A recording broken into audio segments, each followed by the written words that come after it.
So it's a continuation of where we left yesterday, or the other class. We're looking at application of matrices. And the first one we did was in solving simultaneous equation, and we did some illustrations. And I gave you an assignment. Do the one for May 2019. So now let's go to our second application. Second application, which was demand and supply analysis. This is the second application of matrices.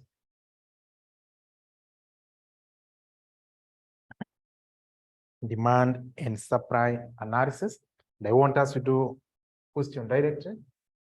That is December 2014, question 1C. December 2014, question 1C.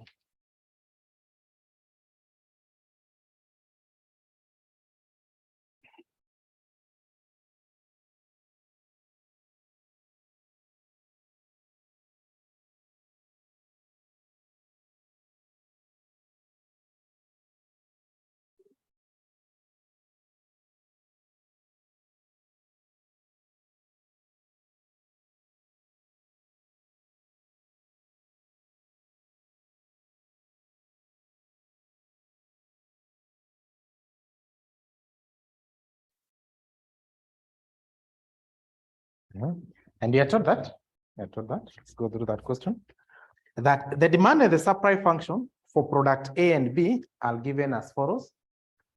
So you have product A, product B. We also have the demand, and then we have the supply. Where PA is the price of product A in shillings, PB is the price of product B in shillings, QA is the quantity demanded of product A in units, QB is the quantity demanded for product B in units. Required. Using matrix algebra, determine the equilibrium prices and quantities of product A and B. Using matrix algebra, determine the equilibrium prices and quantity. Equilibrium. You must be doing economics. What do you mean by equilibrium? So at equilibrium, we see that the demand is equal to supply. So that at equilibrium, demand is equals to supply. Kindly don't write, I'll give you time to write. So in this case, let's evaluate. We have two products. We have product A.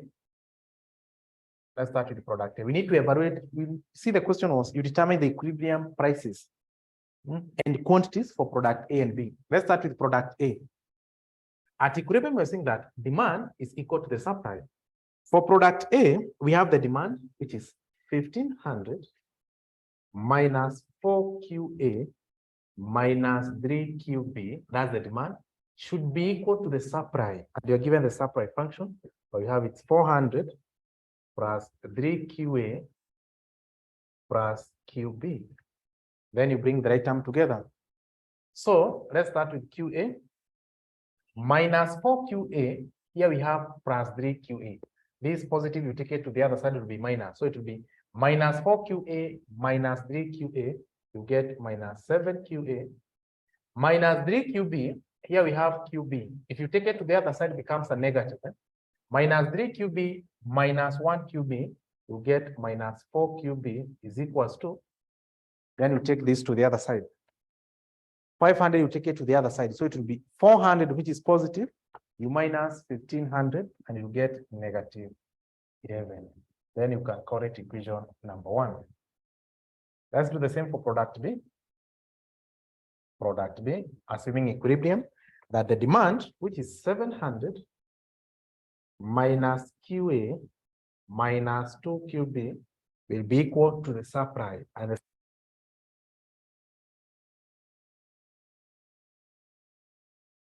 QB. We bring the right term together. Minus QA, this is positive. You take it to the other side, it becomes negative. Minus QA minus QA, you get minus 2QA. Minus 2QB minus QB, you get minus 3QB is equals to 700, you take it to the other side. So it will be 200. Goes to the other side, becomes negative. So it will be 200 minus 700, you get negative 500. Then you correct equation number 2. As simple as that. Now, once you have that, remember you have to use matrix algebra. Now, when using matrix algebra, here you have two equations, equation 1, equation 2. You see that you take the coefficient, here you take -7, -4. That's from equation 1. Equation 2, -2, -3. Then QA, QB, and should give you, here we had it -11, here we have it -500. As simple as that. So from there, you know how to go about this. So to get QA and QB, you divide both sides by this matrix. So it will be, to get QA and QB will be, you divide both sides by this matrix. So that division means inverse. So we'll get the inverse of -7, -2, -4, -3. Then we have -11, -500.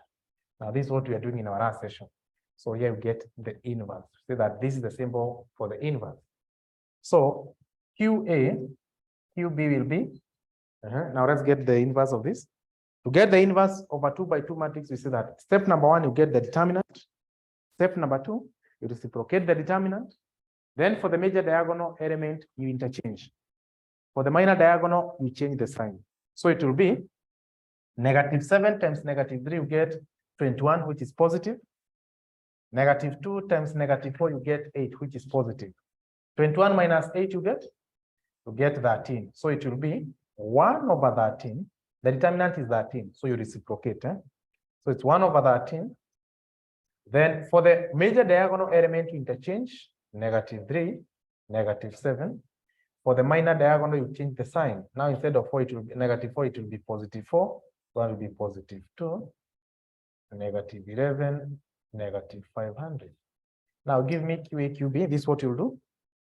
First row, first column. So you take -3 times -1100 plus 4 times -500. Then what you get, you divide by 13. Others do for A, others do for B.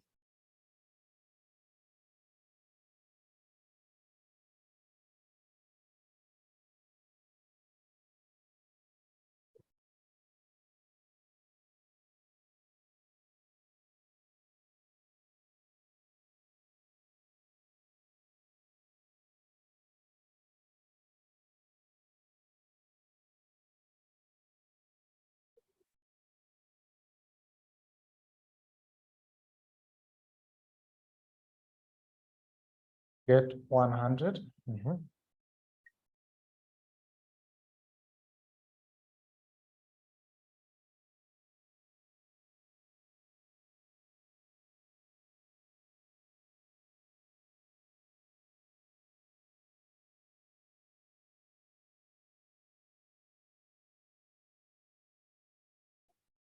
That's -200, that 500. That 500 minus 200, you get 13. 13 divided by 13, you get 100. So we already have the quantity for both A and B. But what we wanted is both equilibrium prices and quantity. Now let's get the price of A, price of B. Because the question was, you determine the equilibrium prices and quantities. We already have the equilibrium quantity. Now let's get the prices. Let's start with. Now you can decide either to substitute the demand function or the supply function. After all, they'll give you the same answer. For example, for A, we can work with the demand. You see the demand function is 1500 minus 4 QA. QA, we have it's 100 minus 3 QB. QB, we have it's 100.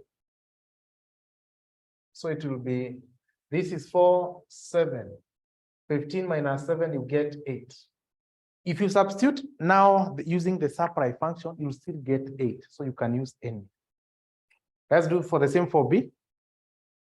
For B, now let's use the supply function. Supply function for B instead of demand. Any can do because any will give you the same answer. If you have to use the supply function, it's 200 plus QA. QA is 100. Then plus QB. QB is still 100. You get 400. Or, now let's use the demand function. If you use the demand function, I should get the same answer. 700 minus QA. QA is 100 minus 2QB. QB, we have it's 100. So it's 700 minus 100 minus 200. We'll still get 400. You can copy now.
That application of matrices, it was CVP analysis.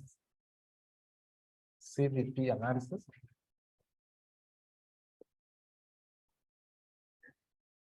That application is CVP analysis.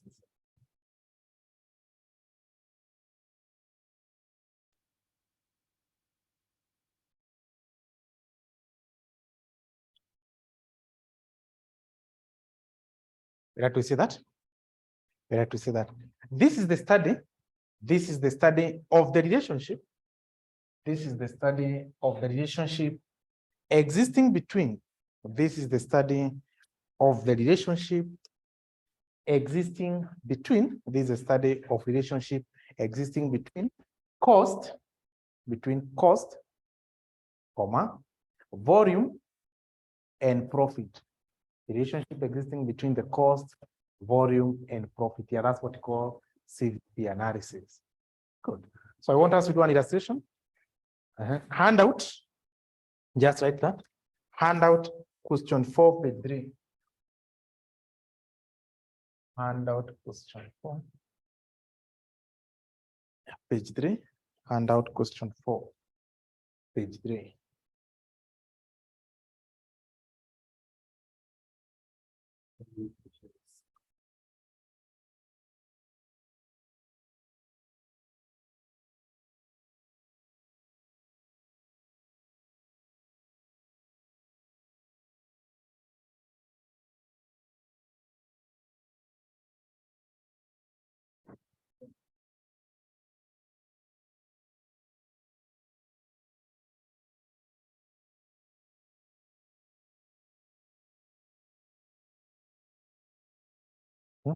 So you're told that the National Office of the Car Rental Company is planning maintenance for the next year. The company management are interested in determining the company need for a certain repair parts. I've said page 3, question number 4, page 3. The company management are interested in determining the company need for a certain repair part. The company rents Saron car, Subaru, and pickups. Yeah, those are the 3 types of car. The matrix N shown below, the number of each type of vehicle available for renting in the 4 regions of the country. So you're given 4 regions, that's Coast, Central, Western, and Highlands.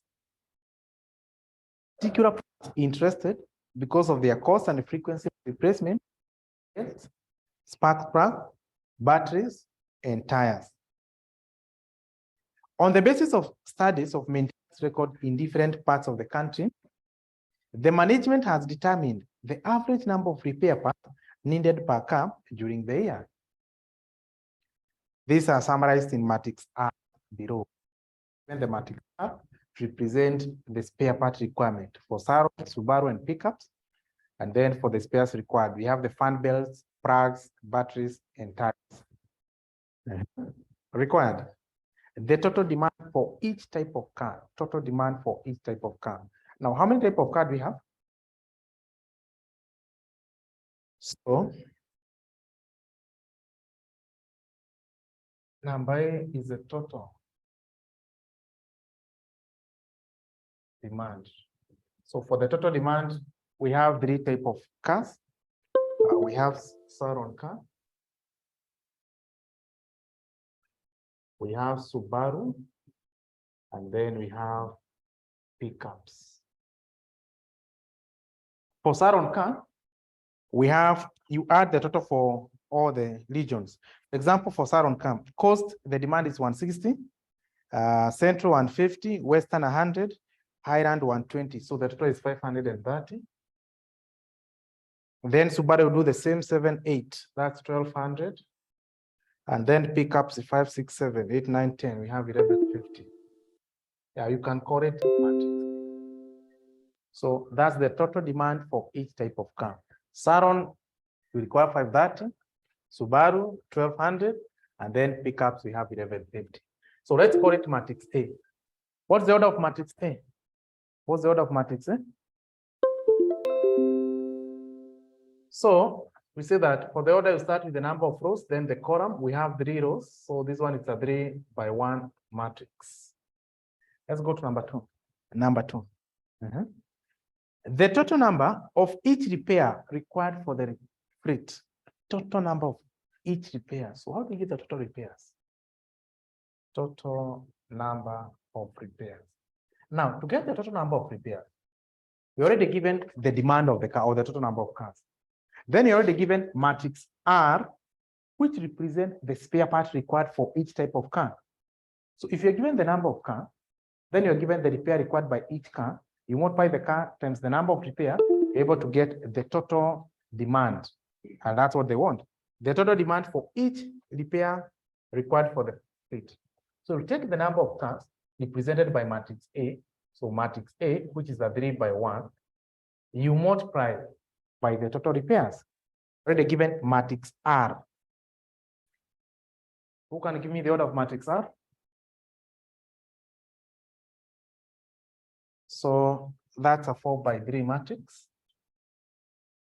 So for us to multiply, remember, I say that for a matrix to be multiplied, it must be compatible. We say that to test for compatibility, you look at this and this. Here we have 1, here we have 4. So that means our matrix is not compatible. This one is not compatible. If it's not compatible, now we start with the repair. You multiply by the number of cars. So you start with matrix R, which is a 4 by 3. You multiply by the total number of cars, which is matrix A, which is a 3 by 1. You just interchange. So this is 3, this is 3. And the product, let's assume the matrix you'll get is B. So this one is already compatible. If you want to determine the product, now it will be a 4 by 1. So this one now is compatible. So therefore, to get the total number of spare parts required, you take matrix R, which represents the spares. So we have 17, we have 16, we have 15, we have 12, we have 8, we have 5, we have 9, 7, 5, we have 4, 7, 6. Then you multiply by matrix A. Matrix A represents all the types of cars. 530, 1200, 1150. So you'll do first row, first column, second row, first column, third row, first column, fourth, first column. Can you do that? Others do the first one, others do the second one, the third one, and the fourth one.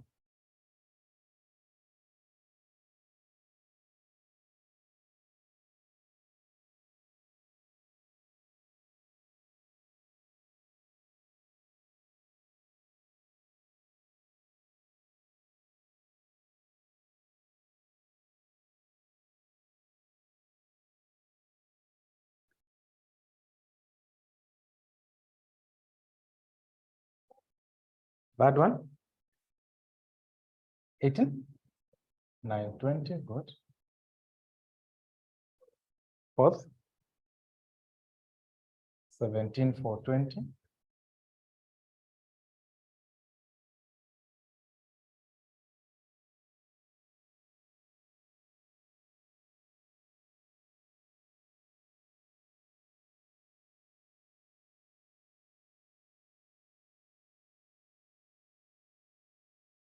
Mm-hmm.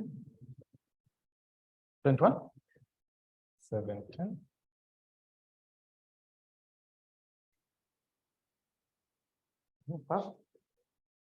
Sorry? 460. Good. Now, those are the total repairs required. For example, the first one was for fan belt. Here we have brass. We have batteries. And here we have the tires. Good. So, and this one, we can call it matrix B. Eh? You see B now, it's a 4 by 1. 1, 2, 3, 4 by 1. Then lastly, number 3. Number 3.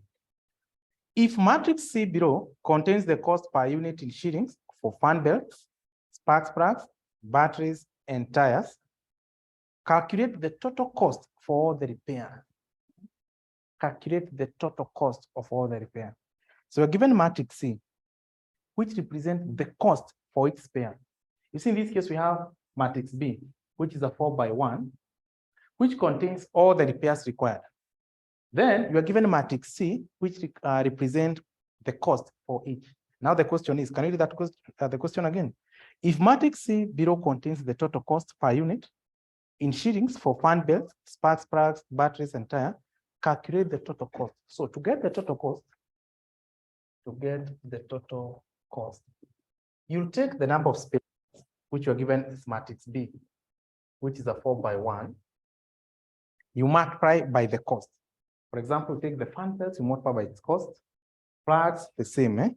So you multiply by matrix C. Who can give me the order of matrix C? You're given matrix C there. So that's a 1/4. So assume the product you get is matrix D. First of all, we test for compatibility. You have taken the repairs, you multiply by the cost. So you'll take 1, 1. Is it compatible? Yes, it's compatible. Then the product, 4, 4. So that means this one will be a 4/4. So this is compatible, but not feasible. Let's go back to our notes where you have multiplication of matrices. Let's go where you wrote about the multiplication of matrices. I gave you an NV somewhere. What did you write?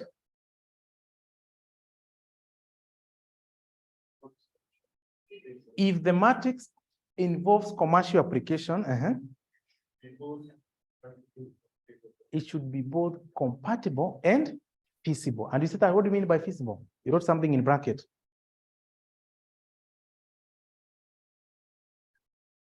You said that feasible means making economical sense. So in this case, yes, it's compatible, but it does not make any economical sense because what are we computing? Now, what are you supposed to compute? The requirement is to cost. Are we together? If you get matrix D, it will give you a 4x4 matrix. What does it mean? 1, 2, 3, 4, 1, 2, 3, 4, 1, 2, 3, 4, 1, 2, 3, 4. That's what you call a 4x4 matrix. But we want the total cost. Total cost, you expect how many costs? Only 1. But in this case, we'll be given actually 16 of them. So that's why you're saying that, yes, it's compatible, but does not make any economical sense. Because in this case, we just require total cost, 1 value. In this case, it's giving us 16 values. So that means does not make any economical sense. Now you try to interchange. Now you start with the cost C, which is a 1x4 matrix. Now you multiply by B, which represents the spare part. B, which is a 4x1. I've just interchanged. C, which is a 1x4, B, which is a 4x1. 4, 4. Is it compatible? So in this case, our answer will be 1, 1. So it will be a 1x1. So in this case, both compatible and feasible. So if it's compatible and feasible, therefore you will take the cost model of which we had the cost, which is 1250. We have 800, we have 500, and then we have 8,000. You multiply by B. Our B represented our total repairs, which we have it's 45, 460, 21, 710, 18, 920, 17, 420. Here you expect to get only one answer. Can you take first row, first column? For example, take 1250 times that plus 800 times that. I'll give me the answer.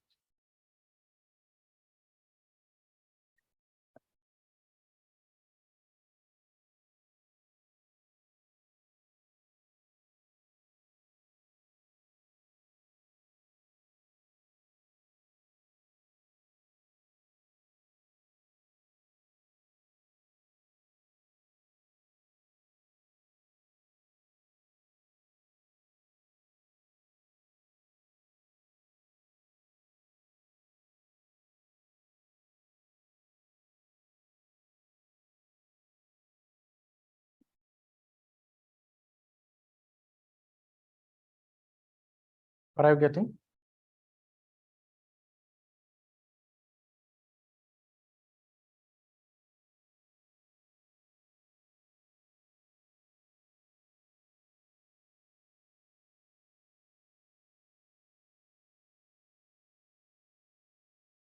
So you write your answer there, and then you can copy. So you can copy now.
Now let's go to the other application. Application number 4, Markov analysis. Markov analysis. Yeah, this is one of the widely applied concept of matrices of Markov analysis. Markov analysis. And kindly be preparing for the cut. We shall be having our cut in the next, we only have next week, the other week, shall have a cut. Markov analysis, right? You see that? Right, you see that? This is a probabilistic technique. This is a probabilistic technique. This is a probabilistic technique used to study the movement, of events, used to study the movement of events,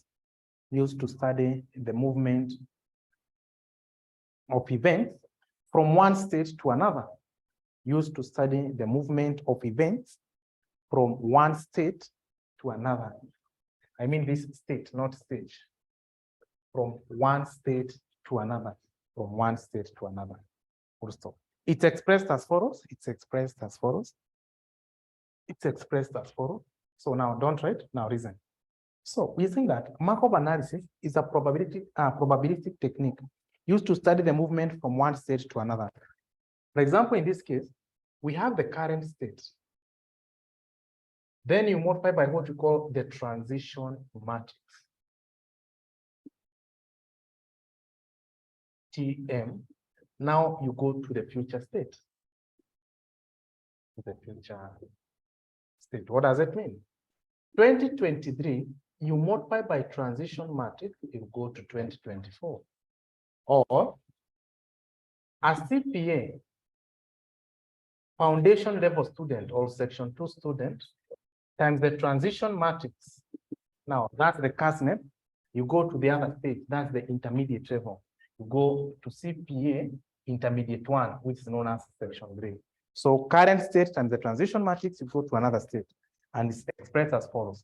In matrix form, we have A, B, C, D.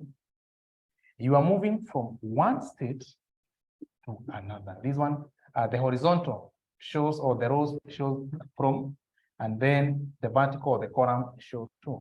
You can show the 4 items. Show that.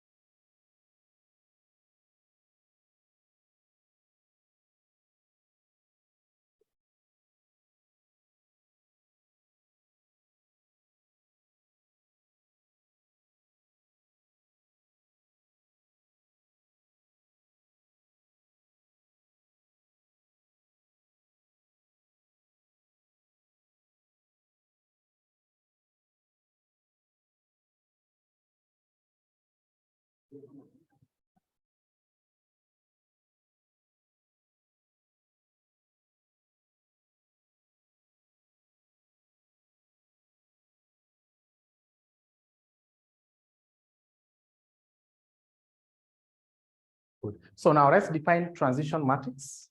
We define transition matrix or transition probabilities. Transition matrix or transition probabilities. Transition matrix of transition probabilities.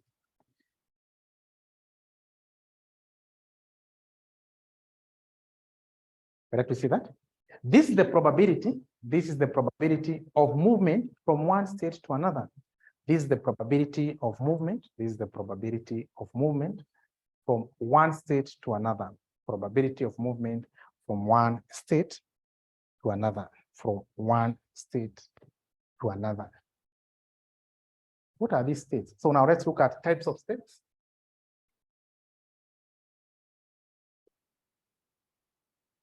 Types of states. So first of all, I'm explaining, don't write.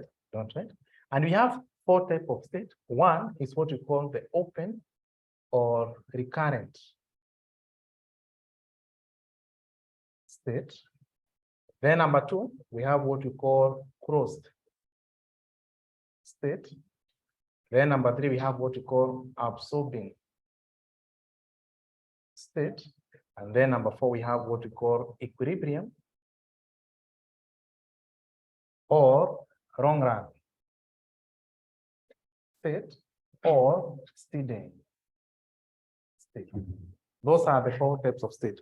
Now, open or recurrent state. These are states whereby members can join and exit freely. That's why it's open.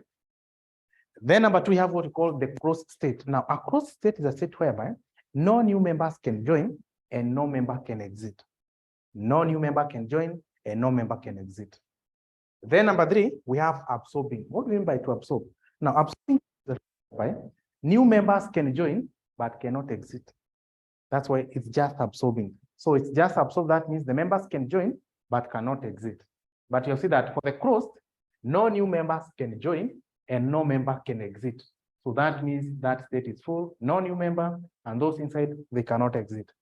Then lastly, we have what we call equilibrium. Equilibrium, equal, long run, or steady. When something is steady, that means does not change. Now, steady state or equilibrium, these are states whereby the current state and the future state are the same. Current state, future state are the same. What does it mean? That means the current state and the future state are the same. That means in this case, transition matrix has no effect. That's what we call equilibrium. So you're looking at type of state. Number one, let's write. Number one, open stroke recurrent state.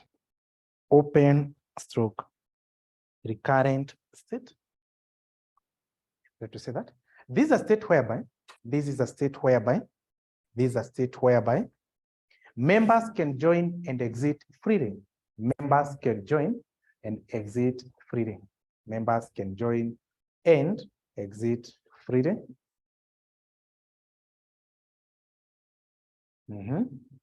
Number two, we have closed state, closed state. Right, you see that? This is a state whereby,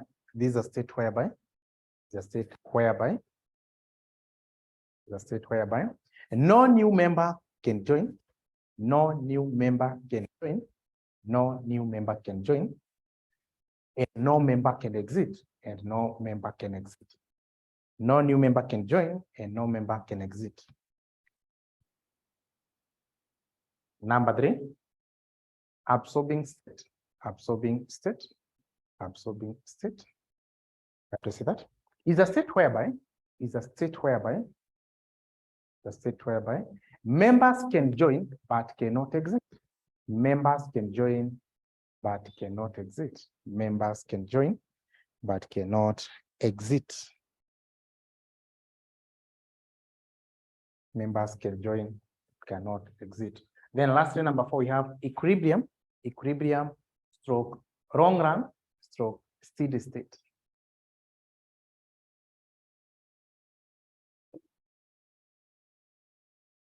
Right, you see that? This is a state whereby the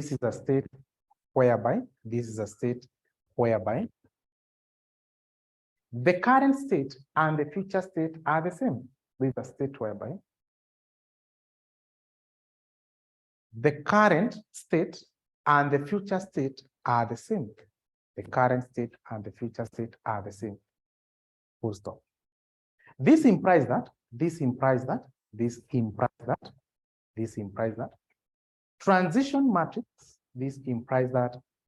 transition matrix, has no effect. Transition matrix has no effect. Transition matrix has no effect on the current state. Has no effect on the current state. Has no effect on the current state. i.e. Now let's be here.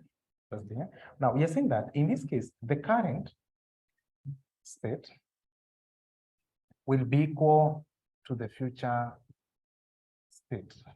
What does it mean? We're saying that if you take the current state, you multiply by the transition matrix, you'll go to the future state. But now this future state is the same as the current state. The same as the current state. Another scenario.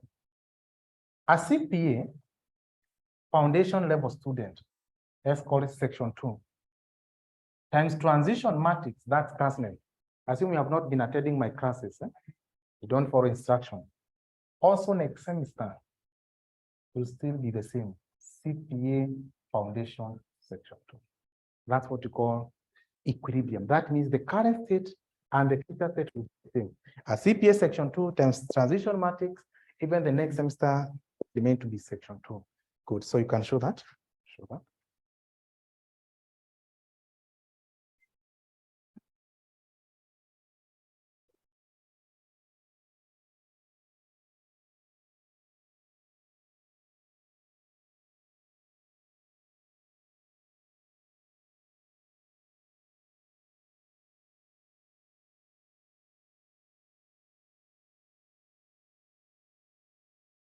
Good. So now let's look at characteristic of Markov analysis. Characteristics of Markov analysis. Characteristics of Markov analysis. Characteristics of Markov analysis.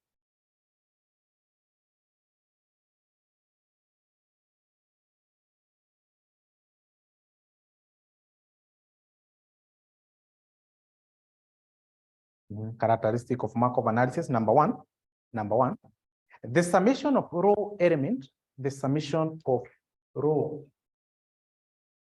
element, the summation of row element is always equal to 1. The summation of row element is always equal to 1. Is always equal to 1. What does it mean? Number two. Row elements and column elements, row element and column elements are empirical probabilities. Are empirical probabilities.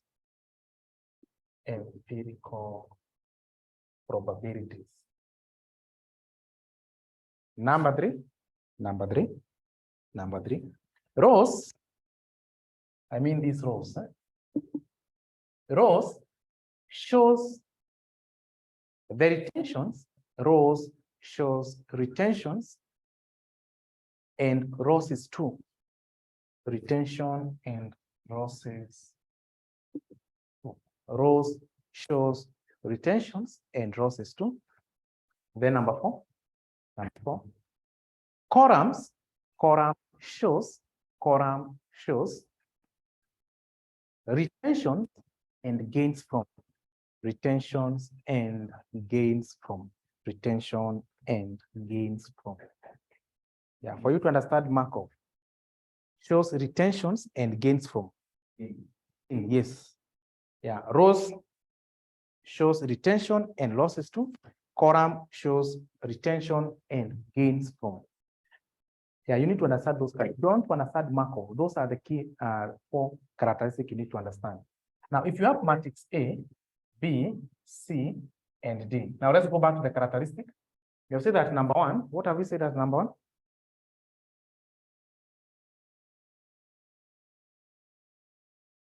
The summation of row element should always equal to 1. That means if you take A plus B, you should get 1. C plus D, you should always get 1. So what does it mean? Now let's go to the second characteristic. That the row and the column element are empirical what? Probability. So they should always be in probability form. For example, given 40, 30, 20, 60. Now you need to convert this data into probability. In that, if you add the column, you should, the rows, you should always get 1. So the summation of row elements should always equal to 1. That means A plus B is equals to 1. C plus D should always equal to 1. That means they should be in probability form. Then we have said that number 3, rows shows retention and losses too. You see, we see that the matrix is showing the movement from 2. They are moving from one state to another state. For example, you are told that A lost 30% to B. A lost 30% to B. That is 0.3. If we lost 30, means we retain how much?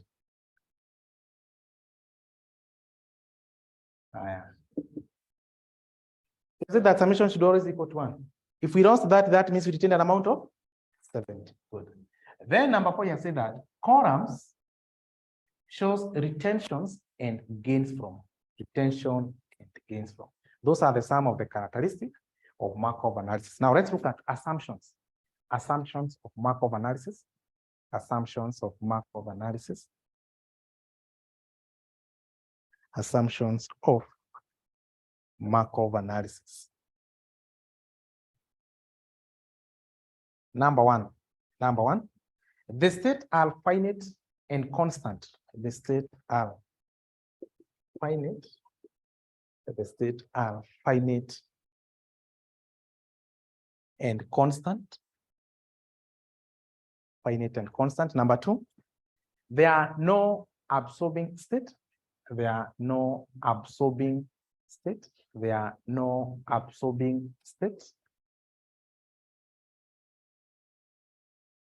The probabilities are empirical and constant. The probabilities are empirical and constant. Another one. The number of states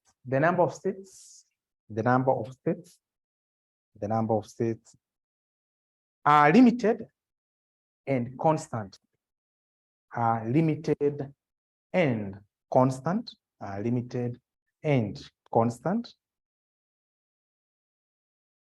Yeah, those are the sum of the assumption of Markov analysis. Now let's look at application of Markov analysis. Application of Markov analysis. So where do we use Markov analysis? Mostly in business.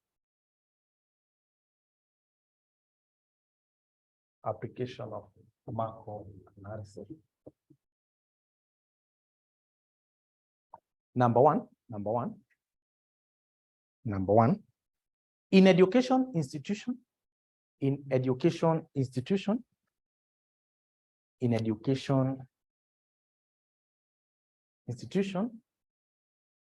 to study the transition of student,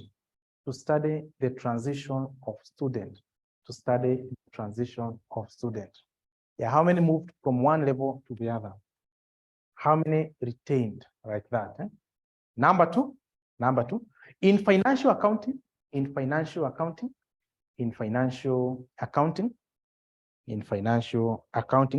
to study bad and doubtful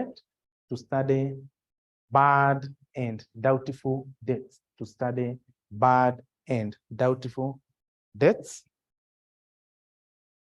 Another one, in HRM, that's in human resource management, in HRM, to study the rate of labor turnover,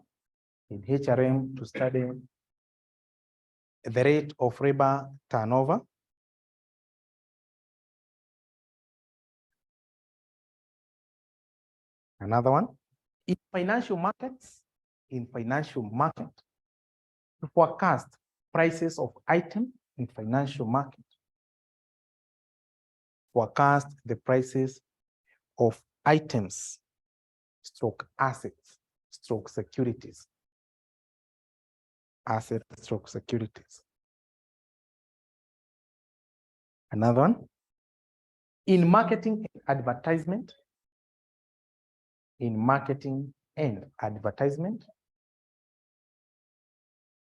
to study customer behaviors,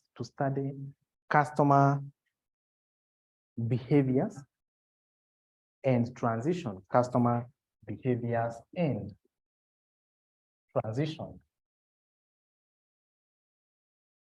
Those are some of the application of Markov in business. So now I want us to do some illustration. May 2015, question 2B. May 2015, question 2B.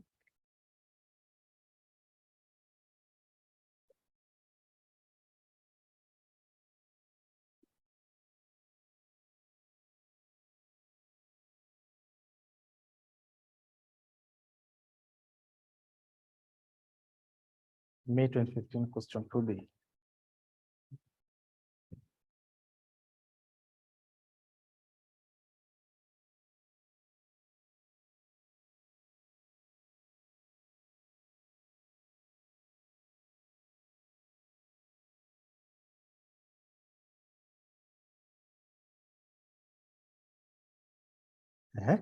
Now 2B, I told that, hoping we are there. Now let's start with question 1. Question 1A of the same page. Of May 2015, question 1A. Let's start with question 1A. Now 1A, you are told that explain the following terms as used in Markov analysis. Number 1 is the matrix of transition probability. So what do you mean by transition probability? Say that this is the probability of movement from one state to another. Number 2, we have absorbing state. What's absorbing state? It's a state whereby members can join but cannot exit.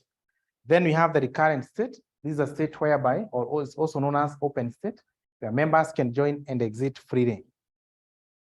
Then part B of the question, we have highlight for application of function business. We did calculus and function, and we looked at application. So the application of function and business, one, we say that in computation of salaries and wages, in computation of depreciation and appreciation, price setting or price forecasting, profit maximization, all that. Now let's go to question now 2B. Now that's our objective, May 2015 question 2B. Excellent Computer Limited deals in the production of printed ribbon. Out of the total number of customers who use the in a given year, 20% uses competitors' ribbon the following year. So here you have two companies. We're evaluating excellent computer company, and then we have the competitor. So this one can be E, this one will be C. Excellent computer company, competitor. Now we want to determine the transition movement. So we need to develop what we call a transition matrix. Hope you are not writing, just reason. So it's all about the movement from one state to another. So we have excellent computer, and then we have competitor, excellent computer, and competitor. So we want to come up with a transition matrix. You are moving from one state to another.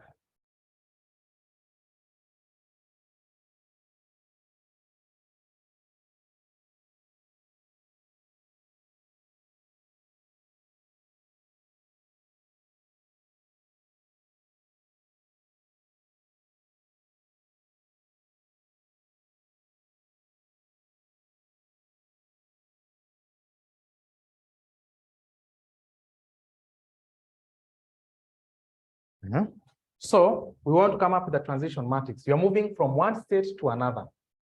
So we read the question again. Excellent Computer Limited deals in the production of printed ribbons. Out of the total number of customers who uses the company printed ribbon in a given year, 20% uses competitors' ribbon the following year. 20%. You see, now we are moving from excellent computer company. So that the following year, 20% use the competitor. So from one state to another. So from excellent to competitor, we lost 20. Then remember, we said that one of the characteristics of Markov analysis is that the row shows retention and losses too. So we lost 20% to competitor. So now the question is, if we lost 20% to competitor, how much did we retain? In that, the summation of row elements should always give you 1. So that means excellent, the retention was 0.8. Then you're told that out of the total number of customers who uses competitors' ribbon. So now we are moving from competitor. Of those who used competitors' ribbon, what happened? We are told that out of the total number of customers ribbon in a given year, 30% switched to excellent computer limited ribbon the following year. From competitor to excellent, 30%. So that means competitor retained 0.7. That's what we call the transition matrix. Then you're told that as at that 1st December 2014, Excellent Computer Limited had a total market share of 55%. Yeah, the Excellent had a market share of 55%. That means competitor had how much? So competitor had 45%. Required the transition matrix. So you have already prepared that. That was number 1. Number 2. Excellent Computer Limited total market share as at that 1st December 2015. That 1st December 2015.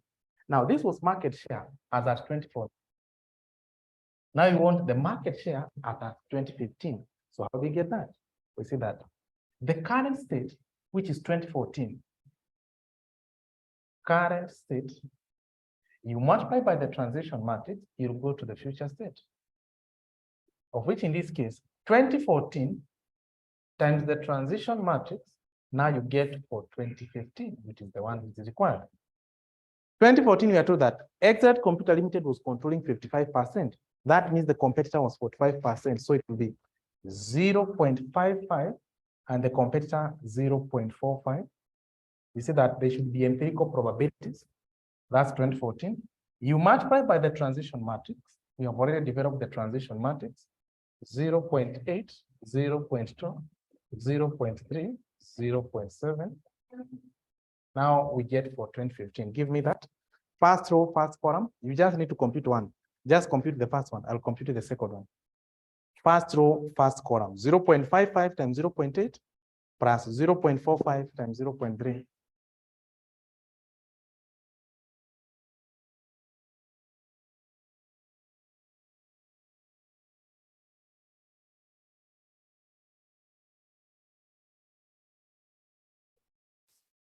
I get 0 point into 3 decimal places. 575. That means it's 0.575. Remember, summation should always equal to 1. Can you take 1 minus the answer?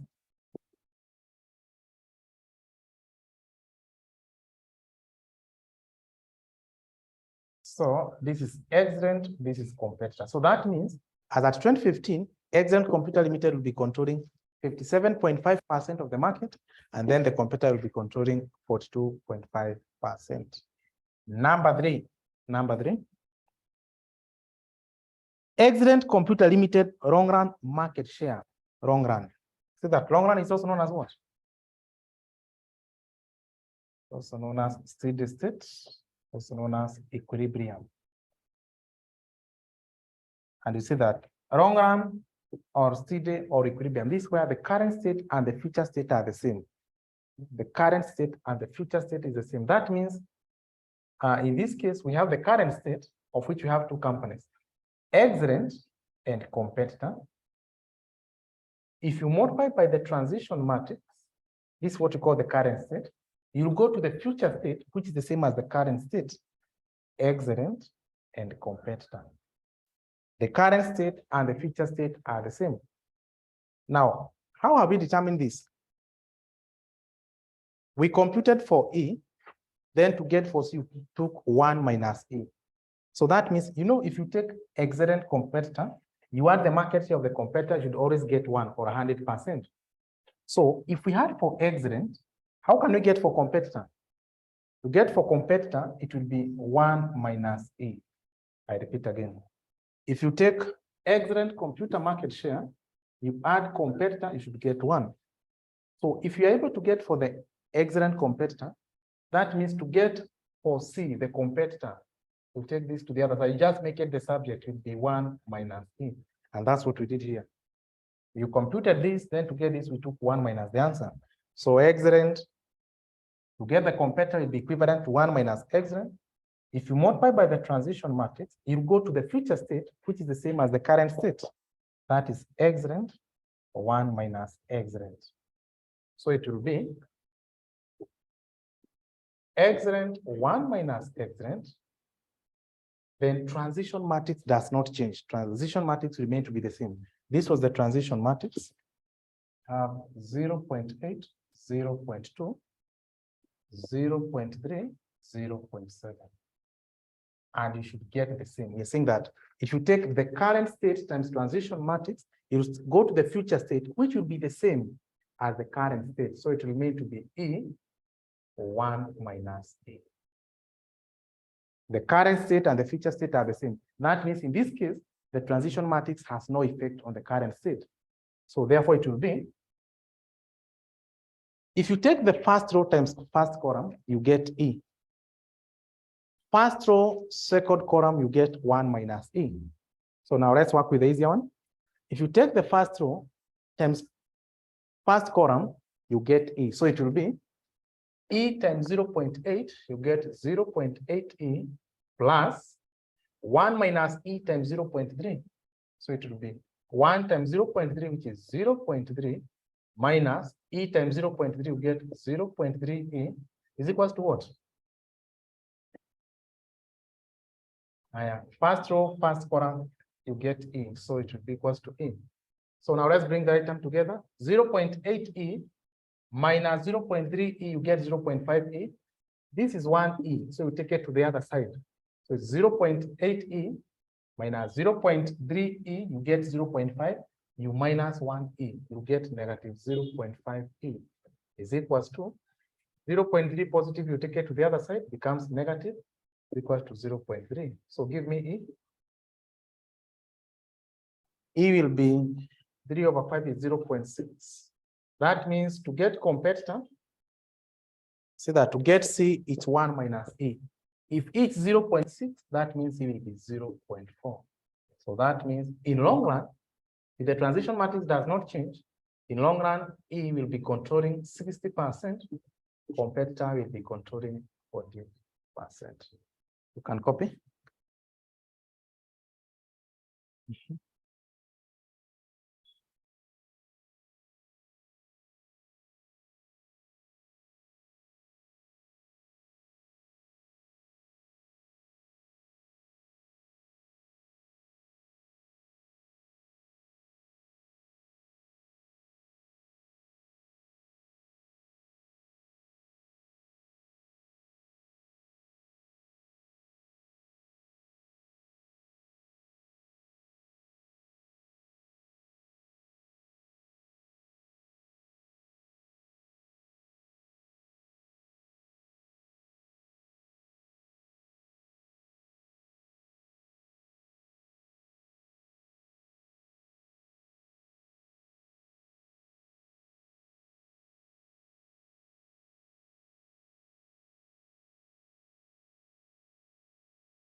September 2015. September 2015. Question 1. Question 1. We do part A and part B.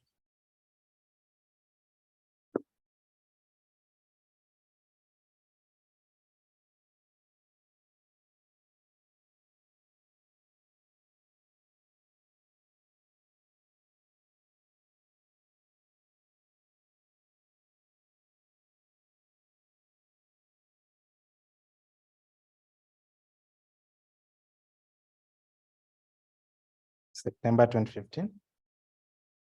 Question 1.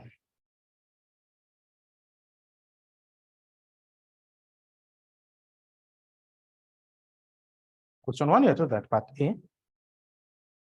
Highlight any for assumption of Markov analysis. I've given you all the assumptions. Now let's go to part B of the question. A research industry in your country has 3 market research firms, namely X, Y, and Z, which provide research services.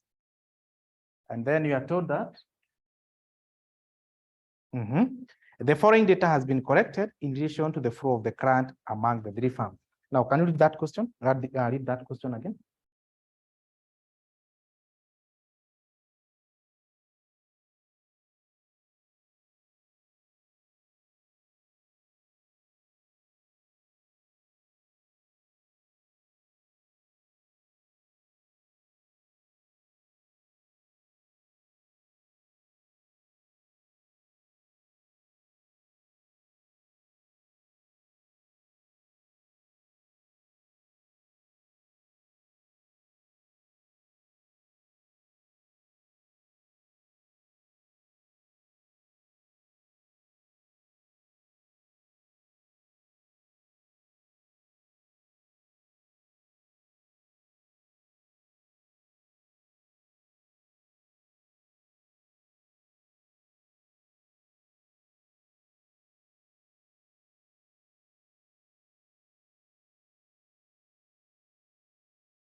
So in this case, we have 3 companies. We want to come up with what we call the transition matrix. The movement from one state to another. Here we have 3 companies. We have X, Y, and Z. X, Y, and Z. So we are moving from one state to another. So you're told that the research industry in your country has 3 market research firms, namely X, Y, and Z, which provide research services. The following details have been collected in relation to the flow of current among the 3 firms. So we have X, Y, Z. The number of clients as at that 1st of December 2013. That's where we are starting from. So as at 2013, X, the number of clients was 408. We had 832. We had 1062, of which we are given the market share in probability. So what has happened? They have converted this data into probability form. Now, can you add the total number of clients? Add the total number of clients. Add the total number of clients.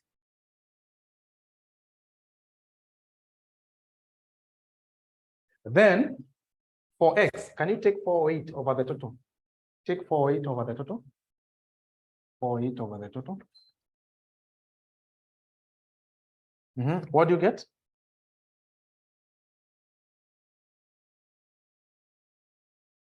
So you'll get the same amount at 0.177. If you take 4y, you take 832 over the total, 1062 over the total. That's how you convert into probability. Then we have the flow of clients, where we have the gains from and losses too. Can you underline losses too? Underline losses too. So remember, we said that the row shows retention and losses too. And the summation of the row element should always give you 1. So that's why we need to focus on. Then you are given the number of clients as at that 1st of December 2014 and their market share. Required. Convert the above data into matrix of transition probability. So how do you convert that data in transition matrix? So you're saying that transition matrix is the probability of movement from one state to another.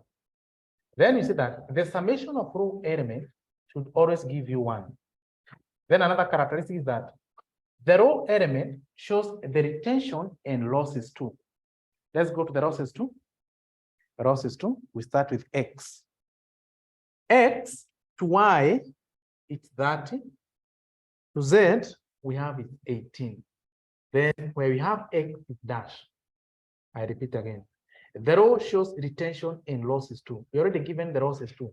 So how much did we retain? So of the 48 from x, we lost that to y, we lost 18 to z. So how much do we retain? So 48, you minus 48.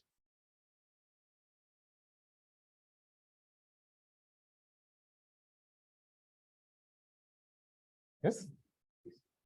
We have 360. Y, now you're moving from y. We had 8 that 2 clients. To x, you lost 24. To z, 14. So y, how much do we retain to y? So you take 8 that 2 minus 24 minus 14.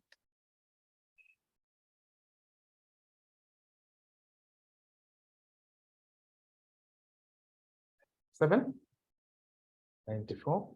Then z, we have 1062. Now from z to x, we lost 40, we lost 10. So that's 50. So this one will be 10, 12. That's what we have. But that's not the proper transition matrix. Remember, say that transition matrix, one of the characteristics, they should be in probability form. In that, if you add the total, you should always get 1. So how do we convert this data now into empirical probabilities?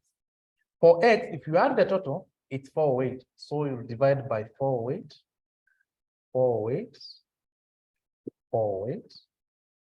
For y, you will divide by 8 that 2, 8 that 2, 8 that 2. Then here you have 1062, 1062, 1062. Now give me this.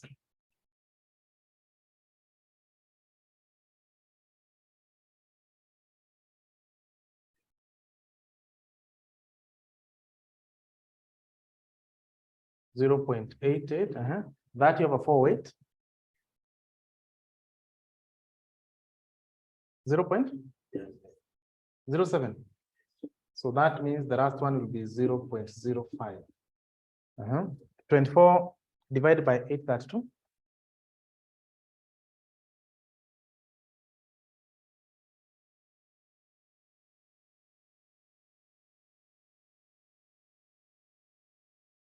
Mm-hmm. 794 divided by 8, that's 2.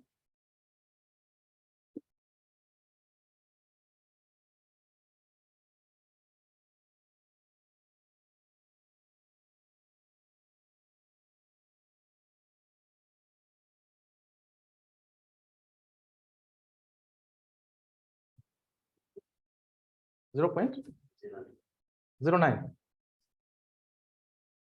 0.09.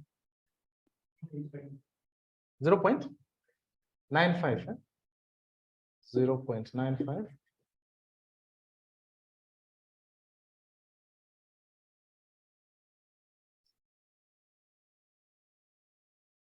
0.03.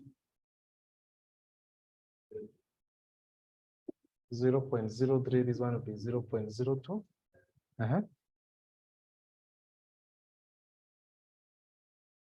Assist me with your calculator. So this one will be 40, you divide by 1062. So this one will get 0.04. 1012, you divide by 1062. 1012, you divide by 1062. You get 0.95, you get 0.01. So now that's what you call now the transition matrix. Sorry? Which one? This one, eh? The first one. 0.0? This one. This one should be 4. This one. So if you take 0.88, this was 0.07. Let me just 18 divided by 4 weight, 0.07. So 0.88.07.05. It's okay the way it is. Remember, summation should always equal to 1. You are rounding off. Because if this is 0.04, you add this, you get 0.99. Let's go to number 2 of the question. Number 2. Estimate each firm market share for 2015. Yeah, you estimate the market share for 2015. So to get 2015, we take 2014 times transition matrix you get for 2015. Already given for 2014. So the market share for 2014, X we had was 0.184. We had 0.362. We had 0.454. Then you multiply by the transition matrix. Transition matrix does not change. 0.88, 0.7, 0.05, 0.03, 0.95, 0.02, 0.04, 0.01, 0.95. So how much do we get?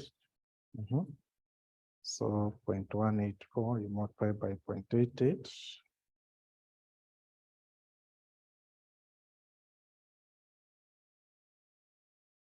So this one you get is 0.19.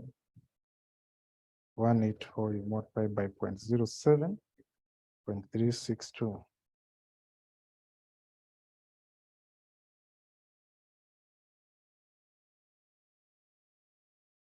You get is 0.36. So it will be 1 minus 0.19 minus 0.36. You get 0.45. So that means as at 2015, we have 3 companies, X, Y, Z. So X will be controlling 19%, 36%, and we have 45%. As simple as that. So you can copy. Sorry?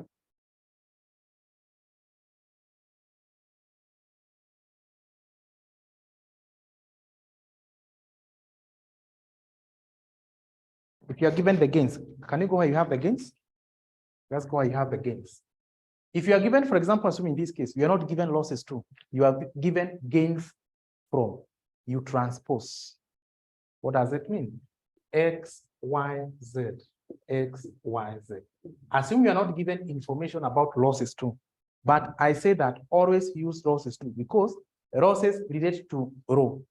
Summation of row should always give you what? 1.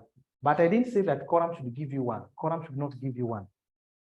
And you say that the column shows the retention and gains from. Whenever you're given the gains from, don't use gains from. You change it to losses too. How do we get that? You transpose. Now let's go where you have the gains. See that transposing is change the column into rows and rows into column. Do you see where you have the gains? Now let's start with X. The row becomes the column. We want to change the gains into rows. So it will be dash 24 and 40. Are we there? The second one will be 30 dash 10. The other one will be 14 dash and. Are we there? So is it not 14?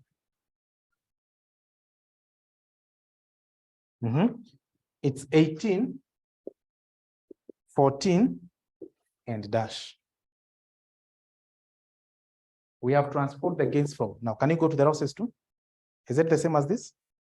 Just check. Is it the same one?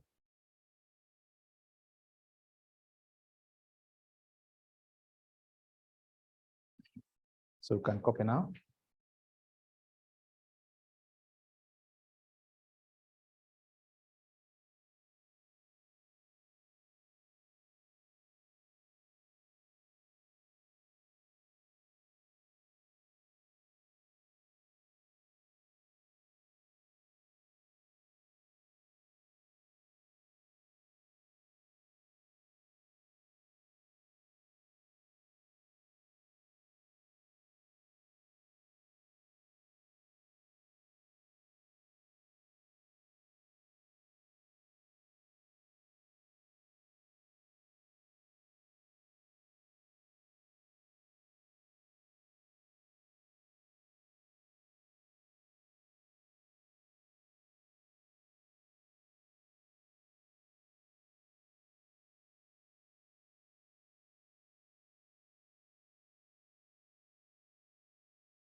So we can call it a day. So I want to give you an assignment. Go and try this assignment.